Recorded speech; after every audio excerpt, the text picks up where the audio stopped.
안녕하세요. 이서입니다. 오늘은 어, 화요일이고 제가 수업 끝나고 이제 동영상을 찍는데 조금 제가 수업 끝나고 나면은 조금 정신이 없으니까 좀 이렇게 왔다 갔다 해도 좀 이해해 주시길 바랍니다.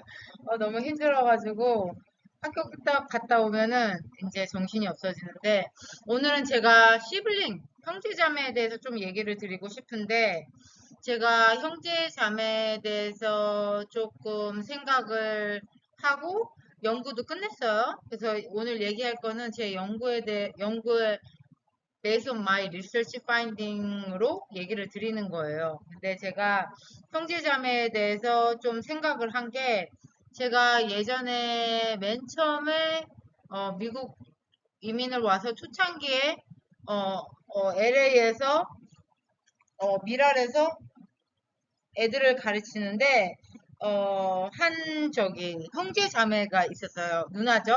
근데 항상 동생을 이렇게 케어하고 동생부터 먼저 챙기고 동생한테 항상 양보하고 뭐 운동 같은 거 할 때도 동생 어떻게 하는지 막 지도해주고 누가 가르쳐주지 않아서 그런 모습이 너무 이쁘다 해서 제가 지금까지도 연락을 하는 그 가족이 있는데 그렇고 나서 이렇게 한참 동안 시간이 걸려서 제가 이제 걔도 성인이 되고 어, 연락을 해서 만나서 걔에 대해서 좀 알고 싶고 왜냐면은 그 동생은 자폐가 있지만 그 누나라는 그 역할이 어떻게 변했고 또 어떤 그 자폐를 가진 누나로서 또 어떻게 살아가고 있는지에 대해서 좀 알고 싶어서 좀 연락을 했는데 지금도 연락을 하고요. 그래서 연구도 했는데 그래서 연구를 끝냈어요. 그리고 형제 자매에 대한 연구들이 지금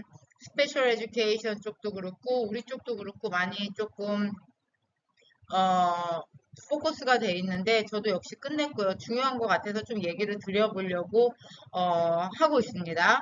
그래서 오늘은 형제 자매에 대해서 좀 도움이 필요하다고 좀 얘기를 드리고 싶어서 오늘 동영상을 찍어봤어요. 그래서 제가 지금 연구를 조금 하면서 느낀 건데 한 여섯 가족을 제가 질적 연구를 했고 인터뷰를 하고 형제자매를 해서 무엇을 얻었는지를 조금 제가 소개를 드려볼 거예요. 그러니까 걔네들이 운동을 하는데 어떤 역할을 하는지에 대해서 연구를 했거든요. 네, 연구에서 가져온 결과로서는 형제 자매가 그 아이들, 자폐에 있는 아이들을 운동 참여를 하는데 상당히 중요한 역할을 한다고 나와 있거든요. 근데 어, 그 역할이 과연 자기가 결정해서 준 역할인가, 부모님이 정해진 역할인가, 그거는 좀 모호하지만 역할을 하는데 가장 중요한 역할을 하고 있고, 근데 역할을 하면서 어떻게 도와줄지에는 방법을 모른 채 그냥 우리 동생은 우리 오빠는 자폐가 있으니까 장애가 있으니까 도와주는데 가끔은 어떻게 도와주는지 모른다라고 결론이 나와서 이건 제 연구를 얘기하는 거예요. 그래서 그거에 대해서 이거는 부모님들이 한번 생각을 해보셨으면 좋겠어요. 이렇게 제가 동영상 뭐 여러 곳에서 강조를 드렸지만 우리가 장애 아이들을 가르치는 거는 뭐 저는 경험이 있지만 처음 장애 아이들을 볼 때나 대화를 할 때 어떻게 할지 모르잖아요. 근데 형제 자매도 똑같다는 말씀을 드리고 싶어요. 그래서 그거에 대해서 한번 생각을 해보셨으면 좋겠어요. 그 아이들한테 책임감을 먼저 넘겨주기 전에 제가 말씀드리는 걸 한번 생각을 해보셨으면 좋겠습니다. 그래서 이거 제 연구에서 나온 거예요. 연구에서 한 5명, 6명 정도를 연구를 하고 인터뷰를 해서 제가 뽑아냈죠. 그래서 그 형제자매 아이들이 운동을 할 때 자폐 동생이나 오빠와 함께 운동하는 경험이 많아요. 그래서 함께 하는 사람. 함께 뭐 수영을 가고 함께 태권도를 하고 뭐 어쩌고저쩌고를 하고 그다음에 두 번째로는 그 아이들이 대체적으로 경험이 많이 돌보는 사람 역할이 나왔어요. 그러니까 우리 동생이나 오빠가 장애가 있어서 내가 돌봐줘야 된다는 얘기를 많이 하고, 그 다음에 제가 이거는 이민자를 상대로 대상으로 연구를 한 거기 때문에 지금 형제자매는 1.5세죠. 그러니까 부모님들은 이민자고 얘네들은 영어를 할 수 있단 말이에요. 그래서 연결하는 사람. 그래서 어떤 아이들은 통역도 해주고, 문서도 리뷰해주고, 뭐, 이렇게 하는, 연결하는 사람. 그 다음에 네 번째로는 대체적으로 아이들이, 형제 자매들이, 그런 무슨 프로그램이나, 인클루딩 PE 같은 거나 스포츠 같은 그런 프로그램을 오빠나 동생을 위해서 찾았던 경험이 많아요. 그러니까 제가 뭐 이거 한국에서 동영상을 보시면 뭐 이 사람이 무슨 얘기를 하는 거지 할 수도 있겠는데, 이거는 제가 이민자를 대상으로 연구를 해가지고 이렇게 따왔지만 한국에 있는 부모님들도 형제 자매 아이들한테 역할을 맡기기 전에 한번 생각을 해보셨으면 좋겠어요. 스페셜리 한국 분들은. 그래서 이게 나왔습니다. 이건 제 연구에서 나온 거예요. 아직 퍼블리시는 안 됐어요. 근데 퍼블리시는 될 거예요. 그래서 저는 포기하지 않고 그 웬만해서 다 퍼블리시가 되기 때문에 퍼블리시는 될 거라고 믿습니다. 그래서 그 현실을 얘기해 드리는 거예요. 형제자매가 어떤 현실이고 어떤 경험을 하고 있는지를 말씀을 드릴게요. 말이 통하지 않으니까 방법을 어떻게 해줄지를 모르는, 어떻게 도와줄지를 모르는 거예요. 그래서 돕고 싶은 마음은 있어. 우리 뭐 동생이나 오빠나 누나가 운동을 하면 있어서 또 다른 프로그램을 하면서 규칙이 어렵고 뭐 어떻게 참여를 격려하고 싶고 함께 연결하고 싶지만 아이들은, 형제 자매들은 어떻게 도와줄지를 모른다고 말씀을 드리고 싶어요. 어떻게 도와줄지를 모른다고 제가 지금 학교에서 지금 이메일이 와서 한번 보는 거예요. 그래서 어떻게 도와줄지를 모르고 또 반응이 없으면 어떻게 기다릴지도 모르고 그 다음에 또 문제 행동이 있으면 또 그게 어떻게 대응할지를 모른다고 나왔어요. 그러니까 한마디로 돕고 싶은 마음은 있는 거야. 하지만 자폐나 대부분 자폐였거든요. 그 형제들이. 그거에 대해서 배운 적이 없기 때문에 어떻게 도와줄지를 모른다고 그렇게 말을 했어요. 참 가슴이 아파죠. 결과로는 아이들이 그 안에서 답답하고, 무력감, 그 다음에 관계와의 거리. 그러니까 제가 연구에 참여하는 아이들이, 형제 자매들이 청소년기에 있었고 성인들도 있었는데 점점 더 어려워지고, 그 다음에 관계가 형제 자매와 더 멀어지고 스스로 더 멀어진다고 얘기를 했어요. 그럼 왜 그러냐고 좀 제가 얘기를 드릴게요. 그 다음에 두 번째인데, 선택보다, 그러니까 우리도 아이들이 있잖아. 그 아이들도 자라면서 아이들인데 부모님이나 그 다음에 다른 사람들이 너는 뭐 동생이나 형이 자폐가 있으니까 너가 도와줘야 된다.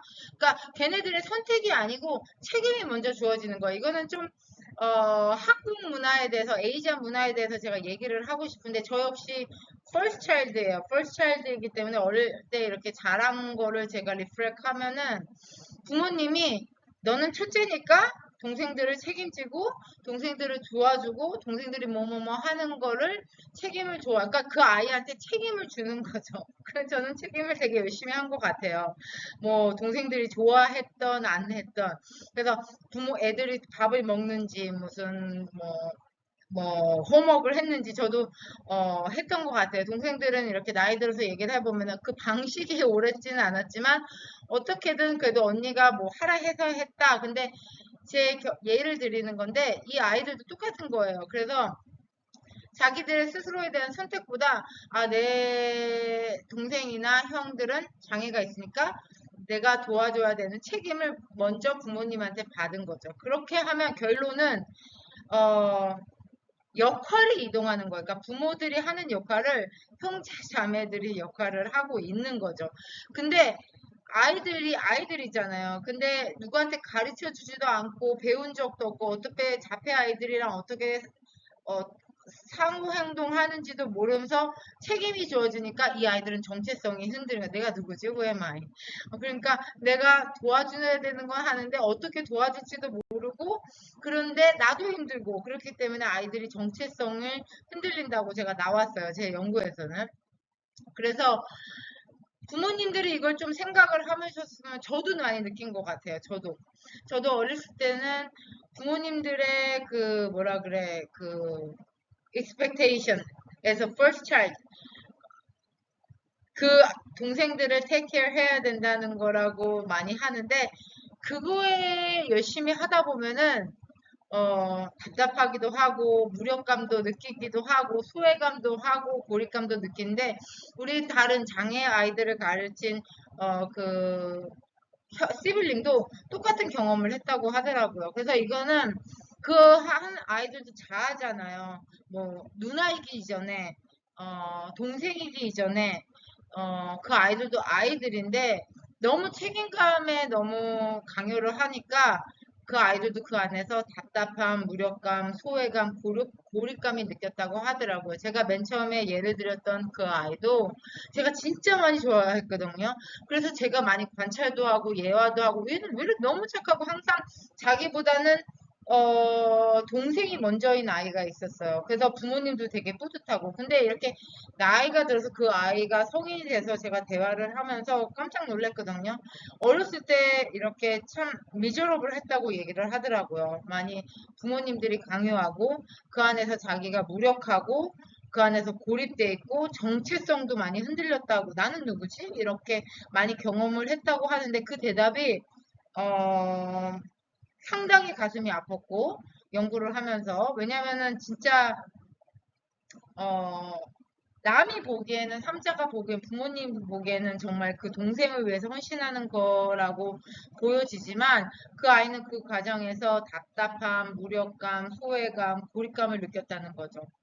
그래서 정체성이 많이 흔들렸다고 저한테 얘기를 하더라고요. 저는 친하니까. 그래서 많이 좀 가슴이 아팠습니다.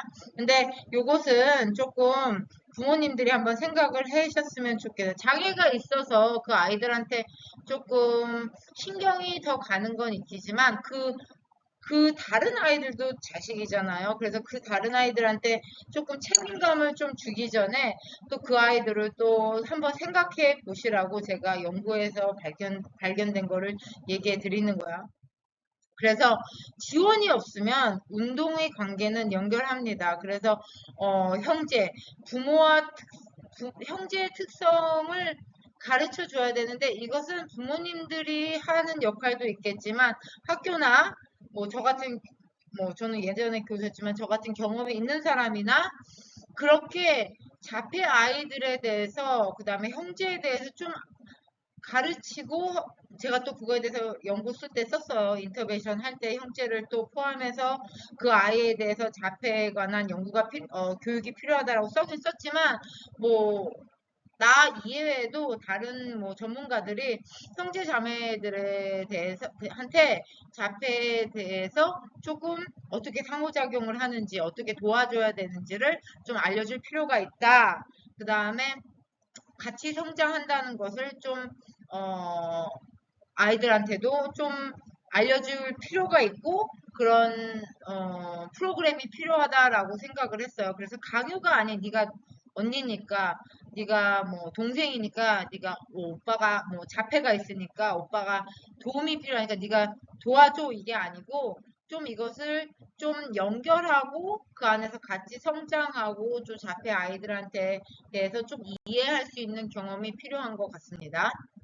그래서 부모님들은 좀 이런 신호를 좀 넘기지 않았으면 좋겠습니다. 그건 제 경험에서 나온 거예요. 그래서 아이들이, 형제자매들이 너무 싫어하면은, 하지 말라고 했으면 좋겠어요. 그래서 제가 인터뷰를 하는데 어떤, 학생이 그런 얘기를 하더라고요.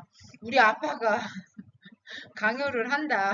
동생이랑 같이 프로그램을 하게끔. 근데 나는 어쩔 수 없이 해야 된다. 싫어도.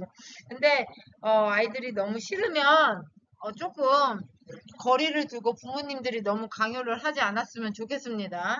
그 다음에 막 짜증나고 무력하고 좀 이런 신호를 부모님들이 한번 또 챙겨봤으면 좋겠어요. 그리고 그 다음에 또 누나가 또 동생이 또 내가 다 한다, 내가 다 책임질게 이런 거는 또 아니고 걔네들은 또 형제지 뭐 부모의 역할이 아니니까 그런 역할을 또 다 한다 그러면 또 부모님들이 너무 또 그렇게 안 했으면 좋겠어요. 그리고 애들이 이런 말 진짜 많이 하는데요. 진짜.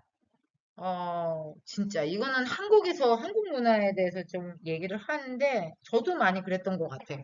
그래서 애들이, 미국에서 자란 1.5세고 2세도 애들이 그냥 좀 괜찮아. 괜찮다고 얘기를 많이 하는 것 같아요. 그냥 정말 괜찮지는 않거든요. 힘들거든요. 그래서 우리는 괜찮다고 말하는 게 하나의 문화적인 미덕이라고 얘기를 하는데 그렇지 않은 경우가 많아요. 그래서 아이들이 괜찮다고 말하기 이전에 너무 괜찮다고만 말하면 부모님들이 한번 정말 괜찮은지 조금 생각을 하면 좋겠어요. 그리고 어, 가족에서 멀어진 느낌을 표현함. 이것은 제 연구에서 나왔는데요. 아이들이 너무 장애에 있는 아이들 너무 힘들잖아요. 학교도 힘들고 집에서 왔는데 오빠나 동생이 울고 또 부모님들은 또 걔네들한테만 관심이 가 있고 그러면은 아이들이 나는 누구지? 나는 도움을 어디서 하지? 나는 뭐 어떡하지? 이런 생각을 많이 하는 것 같아요. 그래서 부모님들이 아이들이 좀 그런 느낌을 받는다는 것을 인지를 하고 어떻게 부모님들마다 가족마다 다 히스토리도 있고 드라마틱 뭐 다 다르니까 그런 건 좀 생각을 하셨으면 좋겠어요. 그래서 너무 부모님들이 강요하지 말고 이런 사인이 보면 약간 좀 분리돼서 형제 자매 아이들한테도 또 도움을 줄 수 있는 부모님이 되시길 바랍니다. 그래서 책임을 떠넘기는 말을 조금 우리 엄마가 진짜 많이 했던 것 같아요. 우리 아빠가. 너가 누나니까 너가 뭐가 챙겨야지. 저 같은 경우는 어린 나이에도 지금도 책임감이 그래요. 그런 거는 또 고마운 점은 있지만 어, 어리니까 어리다고 그 책임감을 누나니까 다 책임져. 뭐 동생은 네가 책임져. 왜 제대로 못 가르쳐? 뭐 이 말은 정말 슬픈 건데 저도 경험을 했고 또 연구에서 희생해서 고맙다. 근데 아이들이 희생하는 거는 아니잖아요. 그 아이들도 같이 자라고 함께 즐거움을 통하고 또 장애 있는 뭐 동생이 있다서 내 라이프가 미저러블 할 필요는 없지만 또 그 안에서 가끔 책임을 하면은 아이들이 희생을 강요당하고 또 그것을 강요당함으로 해서 또 힘들다는 것을 얘기하고 싶어요. 그래서 좀 바꿔 말해서 좀 도와줄 수 있니? 또 싫어도 괜찮아. 근데 부모님이 다 해줄게. 그 다음에 함께 그리고 시간 내줘서 고마워. 또 네가 도와줘서 고마워. 이런 것을 좀 부모님들이 한국 부모님들이 좀 익스프레스 하는 거 힘들잖아요. 저도 많이 힘들어요. 지금 미국에서 산 지가 거의 20년이 넘었지만 참 익스프레시브 하는 게 힘든 것 같아요. 좀 도와줘. 뭐 네가 함께 해줘서 고마워. 그래서 저도 연습을 많이 하는 것 같아요. 가족한테는 아직 더 힘든데 제 학생들이나 전 자식이 없으니까 좀 이런 거는 좀 친구한테나 좀 연습을 하는데 부모님들도 좀 이런 걸 연습을 해줬으면 좋겠어요. 그래서 운동 전에 무슨 프로그램을 함께 하기 전에 조금 그 아이들한테 형제 자매들한테 좀 묻고 가자. 뭐 오늘 괜찮니? 너 오늘 가야 돼 이런 거보다도 좀 괜찮니? 시간 있니? 이런 거 역할을 묻고 역할을 좀 정해주는 게 중요한 것 같아요. 보여주기.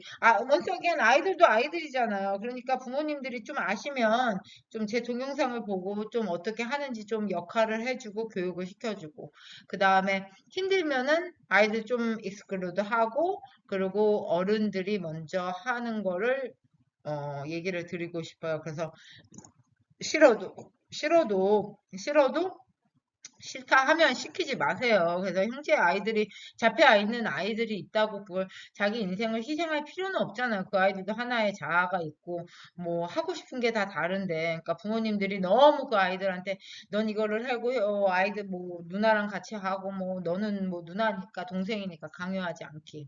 오케이? 그 다음에 운동할 때 형제 자매는 이렇게 도와줄 수 있어요. 같이 시작하는 거 좋아요. 같이 시작하고 그 다음에 짧게 말하는 거 제가 자폐 아이들이나 뭐 장애 있는 아이들한테 뭐 어떻게 가르칠지 모른다고 얘기를 했는데 부모님들이 그래도 아이들보다 조금 교육을 받으셨다면은 좀 상호작용을 하는 것을 좀 얘기하시고 가르쳐 줄 필요가 있어요. 미안합니다. 제가 자꾸 움직여서. 제가 힘든데 조금 동영상을 찍어야 돼서 정신 차리려고 움직이는 거예요.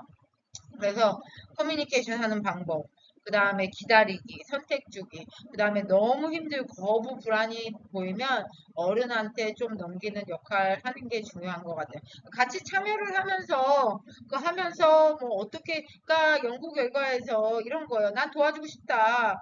뭐 오빠나 하는데 어떻게 도와줄지 모르겠다. 그러니까 뭐 엄마는 계속 강요를 하는데 뭐 그 안에서 참여를 하는데 뭐 오빠는 계속 거부한다.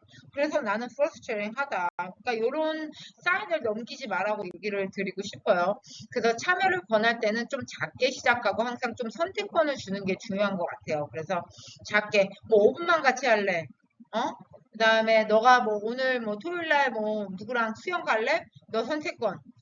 넌 가야 돼. 이게 아니고 넌 가야 돼. 그리고 힘들다면은 조금 멈추고 갈 수 있게. 이렇게 힘들면 하지 시키면 안 하는 거 중요한 거거든. 그다음에 형제 자매가 맞지 않아야 할 일. 억지로 운동시키게 하지 마세요. 억지로. 부모님들이 억지로. 그다음에 몸으로 제지하기. 그다음에 문제 행동이 있으면 뭐 혼자 해결하기. 부모님들이 개입을 해야죠. 선생님들이나. 그다음에 안전을 혼자 책임. 그러니까 부모님들이 뭐 누나나 동생이나 함께해서 괜찮아, 다 괜찮아 이런 말씀은 아니고 함께 프로그램을 하면서도 좀 도와주고 좀 가르쳐주고 또 싫으면 하지 않게끔 하는 게 중요한 것 같습니다. 그 다음에 운동이 어려워지면 어른이 좀 세 단계로 뒀습니다. 이거 좀 파워포인트 하는데 좀 멈춰도 돼요. 그 다음에 좀 줄이고, 그 다음에 뭐 바꾸기. 그러니까 뭐, 힘들어도 뭐 다 한다는 얘기가 아니고 아이들이 불안함을 보이면 좀 멈췄다가 또 쉬게끔 하고 또 운동이 힘들면 또 바꾸고 그러니까 좀 부모님들이 관찰을 해서 아이들이 힘들면은 좀 뭐 다 참여하는 것보다도 좀 멈췄다가 그 다음에 좀 줄였다가 또 프로그램을 좀 바꾸는 거 이런 거를 좀 권고해 드립니다. 그래서 부모는 우리 엄마한테도 항상 얘기하는 건데, 어, 자녀한테 책임을 이렇게 맡기면 안 되는 것 같아요. 그러니까 같이 할래. 그러니까 너가 뭐 형제니까, 누나니까, 뭐, 이렇게 하는 것보다도, 뭐, 같이 할래? 싫어도 괜찮아. 뭐, 그래서 거절할 권리를 실제로 보장하기. 그 다음에 형제 자매를 위한 시간과 약속 지키기. 그 다음에 짜증나면 뭐 판단하지 않고 듣기. 그러니까 이거는 제가 한국 사람이고 또 한국 문화권에서 자라고 아직도 그 영향을 받는 사람으로서 얘기를 하는데, 도움을 부탁하되 너는 뭐 누나니까 뭐 동생이니까 이런 책임감을 주지 않아야 돼요. 그래도 느낍니다. 그래도 느껴요. 부모에 대한 책임 뭐 자라도 어쩔 수가 없어요. 하지만 그 아이들한테 너무 강요하지 않았으면 좋겠어요. 제 경험에서 얘기하는 거예요. 그래서 형제 대신 어른이 직접 지원하는 것을 좀 추천드립니다. 그래서 아이들한테 얘는 알겠지. 뭐 안 가르쳐도 이런 게 아니고 좀 가르쳐주고 부모님들이 지도자도 마찬가지예요. 요즘에 연구도 그렇고 인터벤션도 그렇고 세미나도 막 미국에서도 많이 지금 연구가 많이 나오고 있어요. 그래서 잡혀 있는 아이들한테만 가르치는 게 아니고 형제자매 있는 아이들한테도 좀 가르쳐 줘야 돼요. 그래서 뭐 AAC 디바이스를 어떻게 사용하는지, 커뮤니케이션을 어떻게 사용하는지, 오케이? 그 다음에 안전 행동 전환은 어른이 책임져야 되는 거예요. 그리고 형제 자매 아이들한테 운동을 같이 시켜도 그 아이들이 no 하고 I don't want it. 그러면은 오케이. 하지 말라는 권리와 조금 그걸 줄 필요가 있습니다. 마지막 슬라이드예요. 그래서 얘기 드리고 싶은 게 이게 부모님이고 제 연구는 한국 부모님들을 대상으로 얘기를 드리고 지금 한국에 있든 미국에 있든 제가 자폐 동생을 원한다고 그 아이들이 선택한 건 아니잖아요. 그래서 그 아이들한테 동생한테 모든 책임감이 있다라는 거는 말이 안 되는 것 같아요. 그 아이들도 부모님들 보호를 받을 권리가 있는데 부모님들이 단순히 너가 뭐 잡혀 있는 동생이 있어서 선택하고 너가 다 좋아져야 돼 이거는 아닌 것 같아요. 그래서 부모님들 그걸 인지를 하였으면 좋겠어요. 그래서 만약에 인지를 안 하고 그냥 강요 하잖아요. 그럼 아이들이 너무 많이 힘들어해요. 그래서 나중에 자라면은 스스로 나는 가족과 멀어져야겠다. 왜? 나부터 살아야 되니까. 왜? 막 어렸을 때도 힘들었는데 내가 성인이 돼서도 자폐나 뭐 있는 아이 뭐 형제 때문에 내가 내 삶까지 망가뜨릴 수는 없다라고 나오기 때문에 그렇지 않기 위해서는 부모님들이나 좀 사회 지도자들 역할이 좀 중요한 것 같아요. 그래서 함께 할지를 스스로 선택하고 돕는 방법은 구체적으로 가르쳐 줘야 되는 거예요. once again 뭐 얼마 전에 누군가를 뭐 휠체어 탄 사람을 뭐 누가 도와주려고 했는데 어떻게 도와줄지 몰라서 무슨 문제가 있었어요.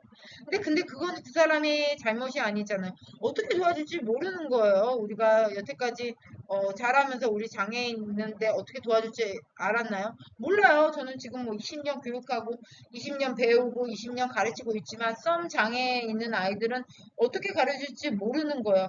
사고도 날 수도 있는 거고. 그렇기 때문에 부모님들이나 좀 지도자들이 그것을 인지를 하고 가르쳐 줄 필요성을 느낍니다. 한국이나 미국이나. 오케이. 그 다음에 안전과 행동은 부모님 책임이에요.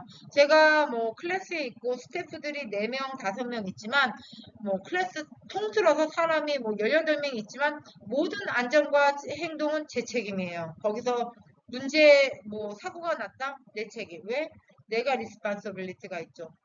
그래서 스태프들이 아이들을 뭐 가르치거나 뭐 도와줄 수는 있지만 모든 문제는 내 책임이다. 부모님들 마찬가지예요. 무슨 프로그램은 안에서 무슨 문제가 있으면 부모님 책임이고 그 형제 자매 아이들한테 좀 떠넘기지 않았으면 좋겠습니다. 그래서 오늘 중요한 포인트는 운동하는 것은 함께 해서 즐기는 거지 그게 역할이나 책임을 막 이렇게 주어지는 걸 아니라고 부모님들한테 좀 말씀드리고 싶어서 좀 동영상을 찍고 형제 자매 가진 부모님들은 한번 생각을 해봤으면 좋겠어요. 그 아이들도 아이잖아요. 또 보호를 받고 하는데 그 아이들한테 너무 많은 책임감을 주어줘서 그 아이들이 너무 힘들어하지 않았으면 좋겠습니다. 그리고 뭐 한국 문화 있는데 첫째니까 또 네가 또 나이가 많으니까 너가 모든 책임을 져야 된다. 이런 거는 올바르지 않다고 생각을 하고 있습니다. 그래서 오늘 동영상은 형제 자매에 대해서 한번 얘기해 보고 부모님들이 좀 생각을 하고 프로그램을 시킬 때 한번 생각을 해봤으면 좋겠습니다. 그러니까 오늘은 저한테는 롱데이였어요. 또 해야 될 게 어마어마하게 많지만 또 좋은 하루 되시고 또 댓글도 남겨주시면 왜 댓글을 좀 남겨주세요. 댓글 남겨주면 참 고마워할 텐데. Anyway, 좋은 하루 되세요. 감사합니다.